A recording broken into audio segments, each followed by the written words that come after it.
Hola Mec, Hola buenos Andrés, ¿qué días. decís? ¿Cómo estás? Sin dormir. Sí, yo también, así que tuve que usar doble dosis de corrector de ojeras porque una noche casi sin dormir. Habíamos planeado hablar del año de gobierno y esta es una linda manera de darle un encuadramiento alto para empezar con la charla. Claro, la idea era discutir puntos altos y puntos bajos o éxitos y falencias de este año de gobierno, ¿no? Justo teniendo en cuenta que el 10 de diciembre coincidió el aniversario de la transición a la democracia, el primer aniversario del nuevo gobierno y la votación, además en diputados, de la ley de regulación y ley de la interrupción voluntaria del embarazo. Un año particular, pero no solamente para Argentina. Lo que se observa en todos los países es que casi siempre se hace un análisis basado en el ombligo. Lo hacen en Estados Unidos, en Brasil, en España, cada uno piensa que tiene la mejor o la peor respuesta del mundo, y cuando miramos Occidente estamos todos parejitos. Nadie está demasiado ansioso, la vimos a Merkel hace poco, casi lagrimeando por la situación de Alemania. Sí, pidiéndole a los ciudadanos y ciudadanas de Alemania que no comieran salchichas y waffles en los puestitos de la calle, ¿no? O sea, bueno, justamente yo iba a decir cuál es el punto más alto para mí y cuál es el punto más bajo de este primer año de gobierno, y yo iba a decir el punto más alto y el punto más bajo es la gestión de la pandemia. O sea, ambas cosas al mismo tiempo, ¿no? Me parece que no hay contrapunto acá. Estamos perdiendo el tiempo.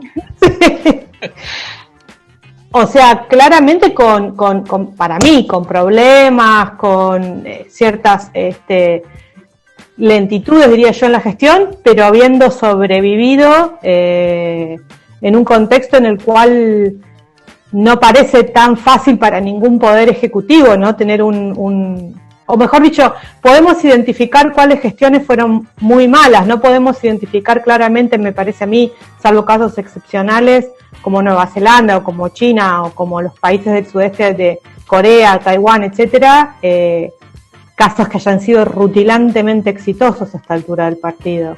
Exactamente. No sé, y lo mismo, y a esta altura del partido es el intervalo, falta jugar un tiempo todavía. Así que cualquier tipo de evaluación sería quizás prematura y todos nos podemos equivocar. Pero coincido, primero, viendo la pandemia, lo mejor fue la reacción inicial, el acto reflejo de coordinarse gobierno y oposición, porque me parece importante que destaquemos esto. Y lo peor fue la planificación. Buena reacción, mala planificación. Y creo que esto también se puede extender al resto de la gestión del gobierno. Parece que el gobierno tiene buenos instintos, pero después cuando llega la hora de generar un relato que apunta hacia un horizonte, y mira qué ironía, no funciona. Al kirchnerismo, o al gobierno que integra el kirchnerismo, le falta el relato, que es aquello de lo cual se jactaba en las gestiones anteriores. Y no lo digo yo, lo dice el Financial Times, cuando le exige al ministro Guzmán que le ofrezca a los argentinos un horizonte a partir del cual puedan reclamar las propias inversiones, las que están afuera, las que están en el colchón. Y esto me parece importante porque no es la crítica que hace la oposición. La oposición sigue criticando el relato del gobierno. Y para mí en el gobierno hay algunos clichés, pero no un relato, no el diseño de un horizonte que nos impulse a mirar adelante.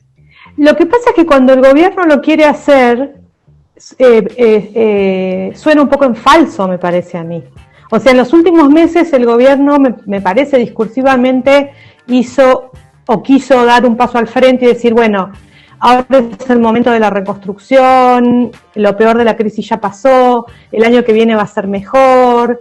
Pero la verdad es que a mí me da la sensación de que en un contexto de incertidumbre como el actual, yo no sé si eso resuena necesariamente. También, o sea, no sé, porque nadie está seguro de que, como vos decís, todo el mundo tiene muy claro de que falta un primer tiempo, o un segundo tiempo, mejor dicho, que jugar. No sé hasta qué punto, si vos ofrecieras ese relato hoy, resonaría, me da la sensación. Al contrario, a mí me parece que el gobierno se apuró un poco en decir, bueno, estamos ya saliendo de la crisis, cuando para mucha gente esto no es así, ¿no? Completamente de acuerdo. Y acá me parece importante destacar entonces lo que veo como el mayor logro del gobierno, que no es lo que hizo, es lo que evitó. En el medio de la cuarentena, cuando recién empezaba lo peor de la pandemia, me contacté con gente que trabaja en lo más profundo de las villas en Argentina. para saber qué es lo que estaba pasando. Y ellos me dijeron, esto es Kosovo. Si no se hace algo, en 2 semanas explota. Y esto fue hace un semestre. Y no explotó. Y no explotó. Así que lo mejor del gobierno por ahora es lo que evitó. Mañana no sé. Pero hoy no pasó lo que pasó en Perú, por ejemplo. Lo que estaba pasando en Chile hasta diciembre del año pasado. Y eso tiene mucho mérito.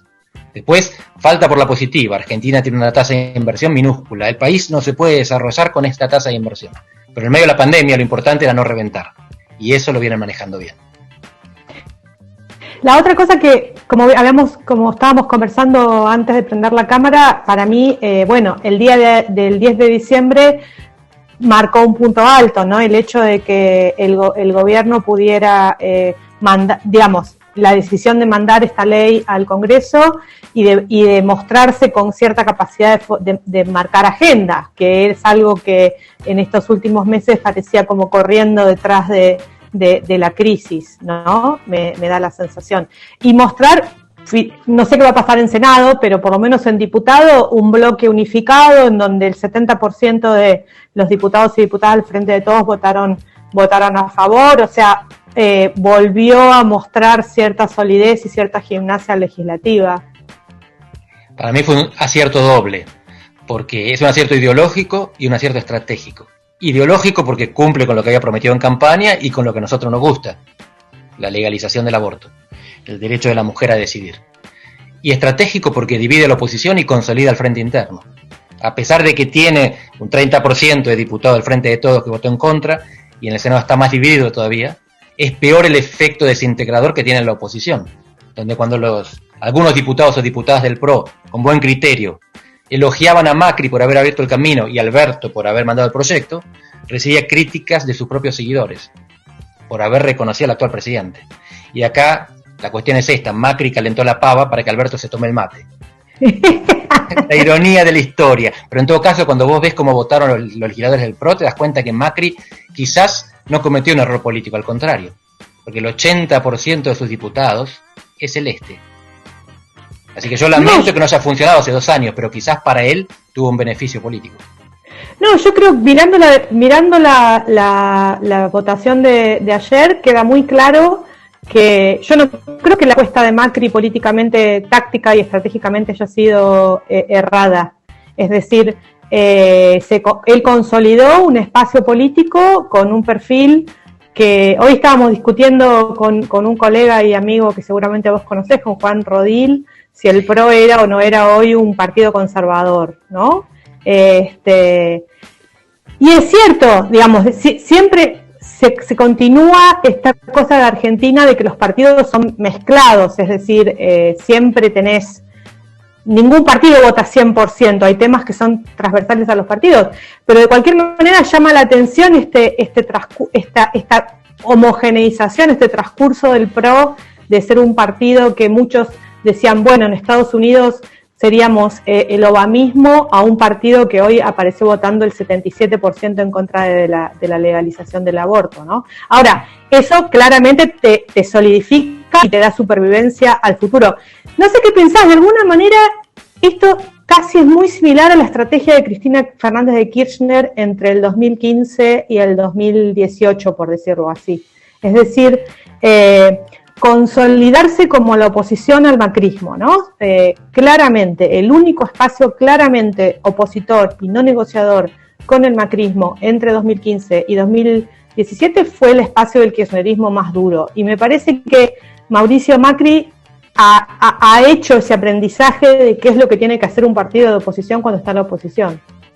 Tengo evidencia de que esto es exactamente así. Tanto Macri como Patricia Bullrich piensan que tienen que correr por afuera y recién centrarse en los últimos 6 meses de la elección presidencial. Y la estrategia en la que eso te reflejan es la de Cristina Kirchner. Si la hacen bien, van a hacer bien también lo que falta, es con todos, y por lo tanto evitar dividirse, y volver mejores, y por lo tanto presentar un candidato más potable que Macri. Pero vamos a ver si le sale tan bien. Lo de Cristina fue para algunos inesperado, pero evidentemente muy efectivo. No nos estamos peleando, Andrés, no estamos... A ver, pensemos en el Senado, en lo que viene, porque ahí a lo mejor te cuento por qué. El radicalismo tuvo una gran elección en diputados ahora. 60% de los radicales votaron verde. El PRO tuvo una pésima elección. 80 votaron celeste. Esto se va a invertir en el Senado, donde el radicalismo es más conservador por su representación del interior y donde el PRO es más progresista. Es probable que el contingente del PRO, que son 8, sea más verde en el Senado, mientras que los 15 radicales van a tener mayoría celeste, a pesar de que van a ser más verdes que hace 2 años, porque este fue el proyecto de Martín Lustó cuando aceptó ser candidato, para reverdecer el bloque radical en el Senado. Vamos a ver qué es lo que pasa en el Frente de Todos, porque mi impresión es que hoy están empatados. Así que me imagino 2 escenarios divertidos. Uno en el cual el gobierno se lleva de viaje, como hicieron en el matrimonio igualitario, a alguno de los senadores propios que votarían mal. Y otro en el cual se empata y Cristina desempata. Hoy Paula Canelo decía con una sonrisa maligna y mostraba la fotito diciendo: mi voto es no negativo. Bueno, hay que ver qué pasa, ¿no? También el voto del Frente de Todos en el Senado probablemente no sea, ya pasó en la elección del 2018. Por un lado, los senadores peronistas también son más conservadores que el bloque de diputados del Frente de Todos. Por otro lado, está Cristina, ¿no? Y eso mucho va a depender de lo que haga o deje de hacer no solo el presidente, sino específicamente la vicepresidenta en relación al voto en el Senado, me parece a mí. Pero bueno, vamos a tener unas fiestas a todo ritmo, ¿no? Nos estamos preparando para otra noche de insomnio y para cerrar el año a lo grande. Yo lo digo medio en broma, pero capaz que justifica finalmente el 2020 esto que está pasando ahora en el Congreso argentino. O por lo menos compensa parte de tanta desgracia. Bueno, nos vemos la semana que viene entonces. Que sea ley. Que sea ley. Chao, Mec.